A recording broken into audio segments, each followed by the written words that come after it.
bitewe n'uko abantu barwara cyane bakaremba kandi bikarangira bapfuye.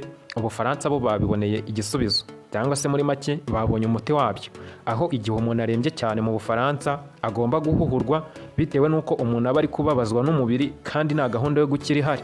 Inkuru ikaba imeze gutya, tukaba tugiye kuyikurikira tukumva itegeko batoye rigiye gutuma abantu bamwe bakurwaho bitewe n'uko batazakira kandi bakaba bababazwa n'umubiri. Abadepite b'inteko nshinga amategeko yo mu Bufaransa batoye umushinga w'itegeko ryemera ko igihe umuntu arembye cyangwa se afite uburwayi nyine budakira ashobora guhuhurwa hakoreshejwe urushinge.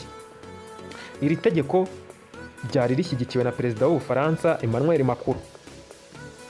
Gusa ubusabe bwe bwagiye buterwa utwatsi na bamwe mu badepite bagize amashyaka atavuga rumwe nawe n'ubutegetsi ndetse n'amadini yo muri iki gihugu.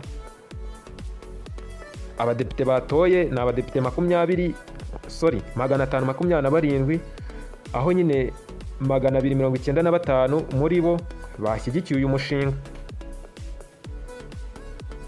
Uyu mushinga mushya w'itegeko ugena ko umurwayi wabyisabiye ashobora guhabwa umuti umuhuhura akawinywesha cyangwa se akawuhabwa n'abaganga igihe bigaragaye ko nta mbaraga afite zo kuwiha. Abazemererwa iyi serivisi aba ari hejuru y'imyaka 18 kandi bakaba ari abaturage bafite ubwenegihugu bw'Ubufaransa, cyangwa se igihe bafite uburwayi bubarembeje kubera uburibwe kandi bigaragara ko batazakira, bazajya bahabwa iyi serivisi.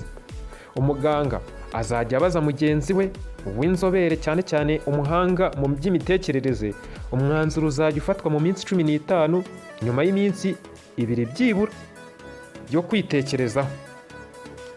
Uyu mushinga w'itegeko umaze igihe uteza impaka mu Bufaransa, cyane cyane iki gihugu kigizwe n'umubare munini w'abayoboke ba Kiliziya Gatolika idakozwe ibyo guhuhura abarwayi. Biteganyijwe ko uzemezwa ku buryo budasubirwaho ku wa 15 Nyakanga 2026 n'abasenateri b'iki gihugu. Mu gihe Ubufaransa bwakwemeza iri tegeko ryo guhuhura abarwayi, buzaba bubaye igihugu cya 7 mu bigize umuryango w'ubumwe bw'Uburayi bifite iri tegeko nyuma y'Ubuholandi, Ububiligi, Ubusuwisi, Ubudage n'ibindi. None iri tegeko muri kubona rigeze mu Rwanda, abanyarwanda bariryemera. None se iri tegeko hari icyo ryaba rigiye gufasha abaturage? Ese igihe umuntu apfuye bizajya bivuga ko yishwe n'indwara, bizajya bivuga ko yiyahuye, bizajya bivuga ko yishwe n'uburwayi? So bizajya bifatwa gute? Ese nko ku bakirisitu bizajya bifatwa, Imana izajya bifata nk'aho umuntu yiyishe? Duhure muri komenti duhuze ibitekerezo, dusobanukirwe, twungurane ibitekerezo. Murakoze umuntu wakurikiye kino kiganiro kugeza ku musozo. Imana imuhe umugisha, tuzasubira n'ubutaha. Ciao ciao.